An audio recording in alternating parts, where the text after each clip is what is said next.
Mr. Tiberi, you're recognized. Mr. Becerra, we already passed a law that created the wrong incentives. It's happening right now. I'm gonna explode. I'm in a twilight zone. Mr. Barthold. Oh my goodness sakes. I can't be the only person who's talking to real people. This is not hypothetical, Dr. McDermott. I don't have a doctor's degree, but it's not hypothetical. This is happening right now. Are you folks not knocking on doors and talking to people? We already see, Mr. Becerra, what you just described, maybe it's not happening in California. Hold on. The gentleman controls the time. 31% of American counties have one provider of health insurance. They don't have choices. They don't have choices in my state. In health, co-op in my state. 22,000 people, Dr. McDermott, lost their health coverage. And some of those people had one choice, and they didn't get to go to the doctor they'd been seeing for years because the choice that they had, the one choice that they had, didn't include their doctor, didn't include their hospital for years. We didn't do that. The bill did that. I mean, this utopian view of the Affordable Care Act, and I sat right where Mr. Pasquarello was, this utopian view that the thing was just perfect and the process was perfect is revisionist history. Would the gentleman yield? Not yet, because my head's about to explode. It's offensive to me, Dr. McDermott. We had a wonderful hearing yesterday. It was not political, that you call this hypothetical when my constituents have a tremendous amount of anxiety because they lost their health care coverage. And their choices are extremely limited. And they're extremely limited because of what you just said, Dr. Becerra, yeah, Mr. Becerra. And the fact is that we have people who are not signing up. That's exactly right. And insurers who lost coverage. That's why in several of my counties, there's one choice. One, not plans, plan, P-L-A-N.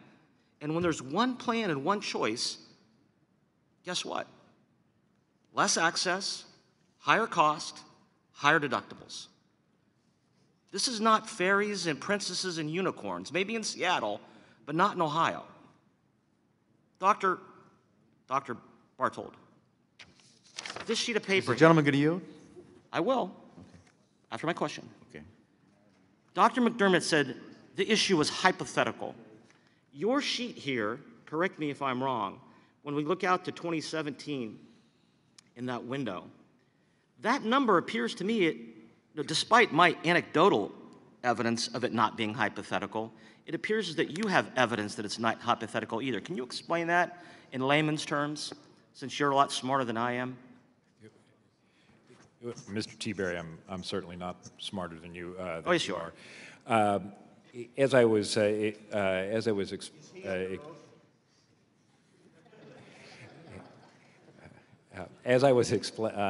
explaining, we have hard figures for a number of individuals who were covered under co-op plans that have ceased to exist.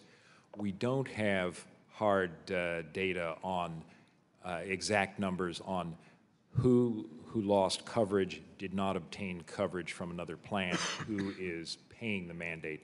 We have made estimates of that based on experience we've had about people paying, choosing to pay a mandate rather than pick up other insurance elsewhere. So the numbers here reflect estimates that are anchored in the scale of individuals who were covered under co-op plans that have ceased to exist. So you have all these co-op plans that cease to exist. It's been publicly reported that there's an increasing number of counties, metropolitan areas that have limited choices, many with only one choice. In fact, it's almost a third of American counties now have only one choice. It would seem to me that all we're trying to do here is create a little bit of certainty for folks that they're not going to not only lose their doctor, lose their health care, maybe lose their hospitalization, have fewer choices, fewer access, higher costs, but they're not going to get insulted with a $695 penalty, at least, at the same time.